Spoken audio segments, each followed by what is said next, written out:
రామ్ గారు, రామ్ గారు. హలో అండి. సో, సినిమా చూస్తున్నంత సేపు నాకు మైండ్‌లో ఒకటి రన్ అవుతూ ఉంది. ఏంటంటే, చాలా లైకబుల్‌గా కనిపించారు ప్రతి ఫ్రేమ్‌లోని మీరు. అసలు ఈ జోనర్‌లో అసలు ఈ జోన్‌లో అసలు ఉన్న హీరోలెవరు? అసలు ఎవరు చేస్తున్నారు ఇలాంటి సినిమాలనిపిస్తే, లిటరల్లీ అసలు ఎవరు లేరు కాంపిటీషన్. కాకపోతే మీరు కూడా ఈ జోన్‌ని వదిలేసి, మీరు ఒక last few films full mass commercial films వైపు ఎళ్లారు. అంటే ఆల్మోస్ట్ పెద్ద హీరోలు పాన్ ఇండియా అని చెప్పి రవి గారు ఉన్నారు కాబట్టి పక్కనే, అందరిని పాన్ ఇండియా వైపుకి తీసుకెళ్ళి చెడగొట్టేశారు మొత్తం హీరోలందరిని.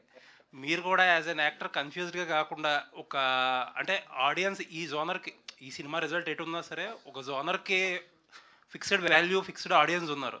దీన్ని వదిలేసి వేరే జోన్‌లోకెళ్తే మేబీ లాస్ట్ టైమ్ మీరు కొంచెం ఇబ్బంది పడినట్టే పడతారేమో.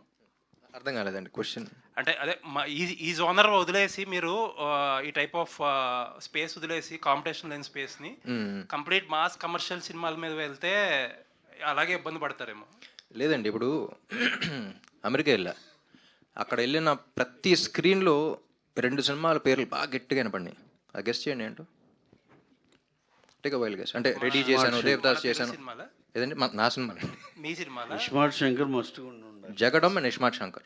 నేను షాక్ అయ్యాను, ఇన్నేళ్ల తర్వాత ఇంకా గుర్తుపెట్టుకుంటున్నారంటే. అంటే రెడీ నాతో నా ప్లస్ పాయింట్ మైనస్ పాయింట్ రెండు ఏంటంటే they accepted me in all the genres. Devadas కానీ, జగడం కానీ, రెడీ కానీ, కంద్రీక కానీ, ఇస్మార్ట్ లైక్ ఇప్పుడు నేను శైలజాకి, ఇస్మార్ట్ శంకర్కి మీరు ఎక్స్పెక్ట్ చేయగలుగుతారా?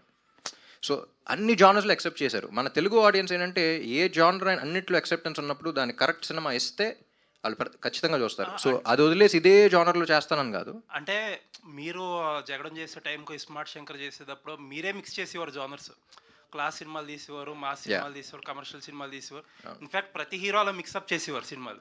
బట్ ఇప్పుడు చూస్తే ప్రతి హీరో ఇప్పుడు పాన్ ఇండియా సినిమాలు అని చెప్పి కొంచెం ఎక్కువ హై వోల్టేజ్ యాక్షన్ సినిమాలకి వెళ్తున్నారు. ప్రాబబ్లీ మీరు ఇప్పుడు ఆ జోన్ మీకు ఎక్స్క్లూజివ్గా ఉంటుందేమో ఆలోచించుకోండి ఒకసారి. లేదండి, అదే అంటున్నా. నా ప్రతి హీరో సంగతి తెలియదు. Every hero has his own strategy, every hero has their own thing. కానీ పాన్ ఇండియా నేను చెడగొట్టలేదు. నాకు తెలిసి ఏంటంటే తెలుగు సినిమా ఇప్పుడు నేను బాలీవుడ్ వెళ్ళినప్పుడు కొంతమంది మీట్ అవుతున్నప్పుడు తెలుగు వాళ్ళు అంటే ఒక రకంగా చూస్తున్నారు. అమ్మా ఏంటి మన ఎంత జీవిలాగా జో క్యాస్ట్ వీళ్ళు చూసావు ఎలా చేస్తున్నారు. That is the respect that weave gained India wide. Pan India అని మనం కొంచెం అప్పుడప్పుడు అనుకోవచ్చేమో, కానీ మన రీచ్ అంత ఉంది. వాళ్ళు రాజమౌళి గారు ఆల్మోస్ట్ హాలీవుడ్ రేంజ్లోకి వెళ్ళగలేరంటే that is the reason why ఇలాంటి ప్రొడ్యూసర్స్ ఉండి పుష్ చేయడం వల్లే వచ్చింది అది. సో పాన్ ఇండియా అనేది it's not a negative thing, it's a positive thing. మనం అంతమంది ఆడియన్స్ని మెప్పించగలుగుతున్నాం అనే ఇది. లేదండి, ఐ డోంట్ మీన్ ఇట్. అంటే పాడు చేయడం అంటే ఇన్ ద సెన్స్ ఒక హై కమర్షియల్, బాగా ఎక్కువ కమర్షియల్ వాల్యూ ఉన్న సినిమాలే ఎక్కువ ట్రై చేస్తున్నారు. ఇదివరకు use to mix it up. అందరు హీరోలు చాలా relatable young boy next door క్యారెక్టర్లు కూడా ఎక్కువ మంది చేసేవారు. ఇప్పుడు తగ్గించేసి ఎక్కువ ఆ జోన్, ఇప్పుడు ఆంధ్రాకి తెలుగు అదే కదండి. అదే అందుకనే ఆ జోన్ ఎక్కువ ఎక్స్ప్లోర్ చేయాలని. లేదండి, అది చేస్తాను ఇది చేస్తాను. I blend both. బట్ మనటిదాకా ఏంటంటే కొంచెం కంటెంట్ తక్కువ ఉన్న కమర్షియల్ సినిమాలు చేసాం. బట్ ఇప్పుడు ఇక్కడ నుంచి కంటెంట్ ఉన్న కమర్షియల్ సినిమాలు చేస్తా. అండ్ కమర్షియల్ సినిమాలు అయితే ఖచ్చితంగా చేస్తాను.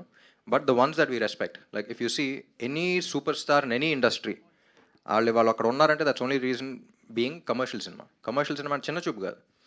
కమర్షియల్ సినిమా అంటే it has a lot of factors. ఎక్కువ మంది ఎక్కువ రకంగా ఎక్సైట్ అయ్యి ఇన్స్పైర్ అయ్యి, ఇప్పుడు it can be the smallest of thing. ఒక హీరో అనేవాడు ఒక పెద్ద మినిస్టర్తో ఎదురెళ్ళాడు అంటే సినిమాలో అది చూసి ఇన్స్పైర్ అయినాడు. ఆ ఏరియాలో అంటే ఒక తప్పు చేస్తున్నప్పుడు ఎదిరించాలి అనే కాన్ఫిడెన్స్ కూడా వస్తూ ఉంటుంది. మేబీ ఆ ఏరియాలో ఉన్న ఎమ్మెల్యేతో he might go and he might stand up for what is right. So you don't know how people get inspired in different ways. Commercial films, Rajinikanth సినిమాలు చూస్తే everything is inspirational. భాషా కానీ, నరసింహ కానీ, whatever it is. చిరంజీవి గారు చేసిన సినిమాలు, బాలకృష్ణ గారు చేసిన సినిమాలు, they're all very inspiring even though they're commercial.